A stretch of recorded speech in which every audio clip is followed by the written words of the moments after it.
ខ្ញុំគ្រាន់តែចង់បង្ហាញពីអារម្មណ៍ពិតក្នុងនាមខ្ញុំ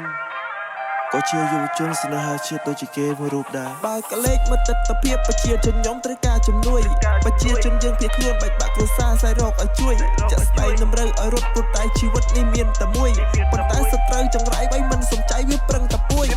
ចាំបែកបាក់គ្រួសាររីឯលោកប៉ាត្រូវឃ្លាតពីកូនវេលាតម្រូវឲ្យទៅបបងមិននៅថែខ្លួនណាអូន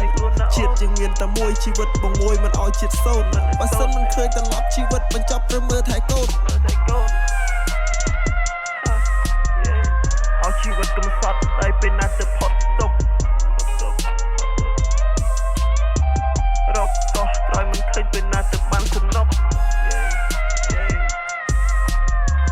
អោជីវិតកំសត់តែពេលណាទៅផុតទុក្ខរកកោះត្រយមិនឃើញពេលណាទៅបានសំណុកកាលពីមុនយើងធ្លាប់តែរៀនមិនបានគេស្អប់សង្គ្រាមដល់ឥឡូវឃើញទិដ្ឋភាពចាក់ស្ដែងហូរសុទ្ធតែឈាម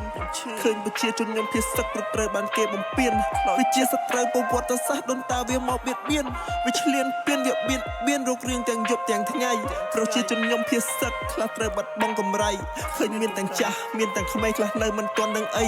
អញដាក់ទំនេរឲ្យឯវិនិច្ឆ័យធ្លាក់ចូលទៅក្រោមលោកី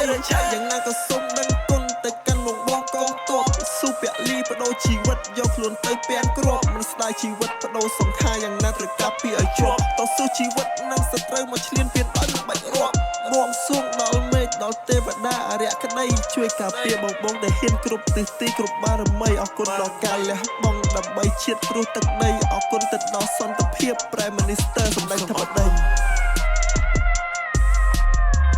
អោជីវិតកំសត់តែពេលណាទៅផុតទុក្ខរកកោះត្រយមិនឃើញពេលណាទៅបានសំណុក